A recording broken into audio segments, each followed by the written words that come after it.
think we're about to have some company. Stop the car. What? The Adam project ये आज की youth की favourite web movies में से एक बन गई है, और बने भी क्यों ना। आखिर इसमें रियान रेनॉल्ड्स ने जो काम किया है, तो आज हम साइंस फिक्शन और ड्रामे से भरपूर इस फिल्म द एडम प्रोजेक्ट को एक्सप्लेन करने जा रहे हैं, तो अंत तक बने रहें।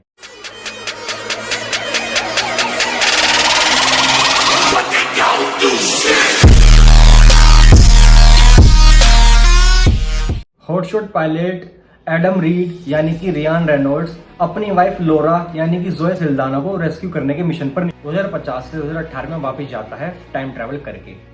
एडम माया सोरीन यानी कैथरीन किनर के बनाए गए टाइम ट्रैवलिंग के रूल्स को तोड़कर एक जेट चुराकर 2018 के सफर पर निकल जाता है, लेकिन तभी माया उसका पीछा करने लगती है और एडम 2018 की जगह 2022 में जंप कर जाता है, जहां उसकी मुलाकात होती है एक 12 साल के छोटे से बच्चे से यानी कि छोटे एडम से, जिसका चेहरा देखकर हर किसी का गुस्सा मारने का मन करने लगता है। जब बड़ा एडम जूनियर एडम को अपने पिता लुइस के मरने के गम में अपनी मां एली के साथ मिसबिहेव करता देखता है, तो वो ये रियलाइज करता है कि वो 2018 में आने की बजाय 2022 में आ चुका है, जब उसके पिता की मृत्यु हो चुकी थी।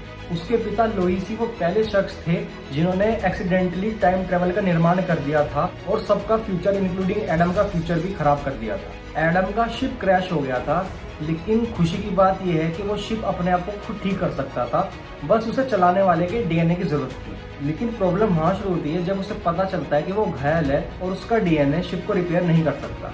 तब उसे जरूरत थी जूनियर एडम की, क्योंकि दोनों का डीएनए तो सेम ही है ना। वो ये सोचता है जब तक छोटे एडम का डीएनए शिप को रिपेयर करेगा तब तक बड़ा एडम भी रिकवर हो जाएगा, बट अनफॉर्चुनेटली ऐसा नहीं होता।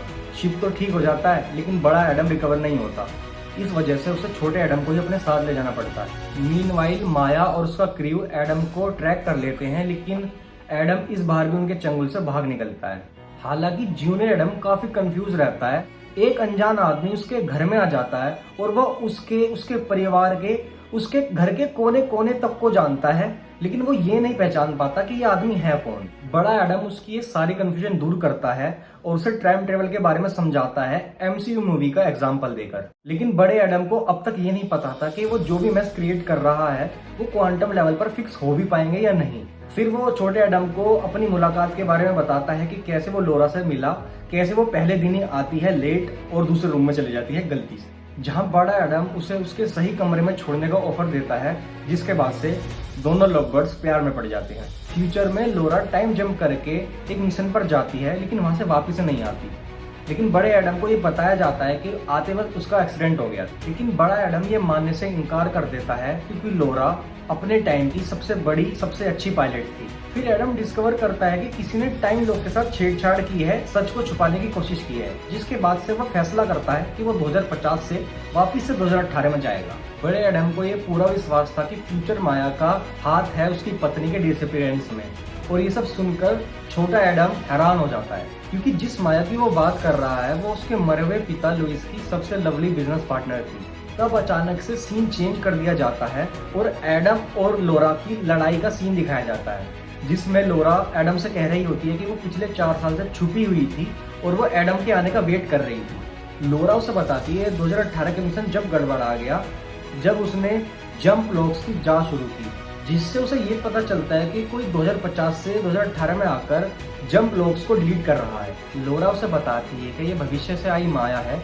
जो पास से छेड़छाड़ करके अपना फ्यूचर बढ़िया बनाना चाह रही थी। फ्यूचर से आई माया अपनी यंगर माया को सुझाव देकर अपने बेहतर फ्यूचर का निर्माण कर रही थी, अपने टेक्निकल नॉलेज और एडम के पिता लुइस से अच्छे रिलेशन होने का फायदा उठा रही थी। और एडम ये बात समझ गया कि उसे 2018 में वापस जाकर टाइम ट्रेवलिंग की मशीन को बनने से रोकना होगा। इसी बीच उसे ये भी एहसास होता है कि वो लोरा को खो देगा, और उसका ये एहसास, उसका ये डर काफी जल्दी सच भी हो गया, क्योंकि लोरा ने अपनी जान गंवा दी माया से लड़ते हुए, ताकि सीनियर एडम और जूनियर एडम 2018 में वापस जा सके। माया उसका पीछा करती है ताकि वो एडम को मार सके और अपना ब्राइट फ्यूचर को बचा सके, जिसमें वो बहुत जल्दी पूरी दुनिया पर राज करने वाली थी। 2050 में माया बहुत ही ज्यादा रिच है और उसके पास दुनिया की सबसे कीमती चीज है टाइम ट्रेवल। लेकिन उसने ऐसा क्यों किया? उसने ऐसा इसलिए किया क्योंकि अपने पास्ट में वो कातिल बन चुकी थी। उसने एडम के पिता लुइस की हत्या की थी। जिससे उसका सब कुछ छिन गया था और उसने कंपनी के लिए जो कुछ भी किया सब कुछ पॉइंटलेस हो गया था। एक बार वो फिर पास्ट में जाती है और यंग माया के साथ एडम को खत्म करने के प्लान में लग जाती है। एडम 2018 में पहुंचता है और वो अपने पिता को माया के साथ टाइम ट्रेवलिंग की मशीन बनाते हुए देखता है। अब एडम के आगे एक मुश्किल टास्क है, उसे अपने पापा को सब कुछ समझाना होगा कि फ्यूचर में क्या क्या होता है और अपने पापा को इस चीज के लिए मनाना होगा कि वो अपनी इन्वेंशन को डिस्ट्रॉय कर दे, जो कि इसलिए भी मुश्किल है क्योंकि एडम ने अपने पिता लुइस के साथ ज्यादा पल नहीं बिताए। लुइस ज्यादातर अपने काम में बिजी रहते थे और वो जब आपस में मिलते भी थे तो सिर्फ उनके कॉन्फ्लिक्ट्स ही होते थे। लेकिन अंत में लुइस ये समझ जाता है कि यही एक तरीका है ह्यूमैनिटी को डिस्ट्रॉय होने से बचाने का, उसे द एडम प्रोजेक्ट यानी कि टाइम ट्रेवलिंग की मशीन को डिस्ट्रॉय करना ही होगा। अब दोनों एडम द एडम प्रोजेक्ट को खत्म करने के लिए सोरियन टेक्नोलॉजी फैसिलिटीज में घुस गए थे। उन्हें बस करना ये था कि मशीन के अंदर लगे हार्ड ड्राइव को तोड़ना था। जैसे ही लुई और एडम मिशन को पूरा करने के लिए निकलते हैं, माया आकर इंटरफेयर करती है और यंग एडम को मारने की धमकी देती है। जब लुइस माया से बहस कर रहा होता है तभी माया गलती से एमपीए गिरा देती है, जिससे मैग्नेटिक फील्ड बनता है। एमपीए के गिरने से रिएक्टर भी टूट जाता है। फ्यूचर से आई माया लुइस को मारने की कोशिश करती है और उससे हार्ड ड्राइव छीन लेती है। तभी बुलेट गलती से माया की तरफ ही डिफ्रैक्ट हो जाता है, जिससे यंग माया मर जाती है और साथ ही साथ फ्यूचर से आई माया भी टाइमलाइन से एलिमिनेट हो जाती है। क्योंकि टाइमलाइन से छेड़छाड़ हुआ था इसलिए दोनों एडम धीरे धीरे वैनिश होना शुरू हो जाते हैं। जल्दी लुइस भी समझ जाता है कि उसका अंत भी नजदीक आ गया है, लेकिन दोनों एडम उसकी जान बचा सकते थे अगर वो उसका फ्यूचर उसे पहले ही बता देते। लेकिन क्योंकि उसने इसके साइड इफेक्ट देख ही लिए थे तो उसने जैसा चल रहा है वैसे चलने दिया और दोनों एडम के डिसअपीयरेंस से पहले उसने एक लास्ट बार उनके साथ कैचिंग का गेम खेला। बड़ा एडम छोटे एडम को जाने से पहले एक सलाह देता है कि वो अपनी माँ के साथ मिसबिहेव ना करे और साथ ही साथ अपने पिता से भी ये कहता है कि वो मरने से पहले अपनी फैमिली के साथ थोड़ा वक्त गुजार ले। अंत में ये दिखाया जाता है कि 2022 में एडम अपनी माँ के साथ अच्छे से पेश आ रहा होता है और उनका ख्याल भी रख रहा होता है। और साथ ही साथ ये भी दिखाया जाता है कि आगे चलकर एडम की लोरा से भी मुलाकात हो जाती है। दोस्तों वीडियो अच्छी लगी तो लाइक करें, कमेंट में बताओ हमें आपको और किसकी एक्सप्लेनेशन चाहिए। अगर चैनल पर नए हो तो सब्सक्राइब करके बेल आइकन जरूर दबा देना। धन्यवाद।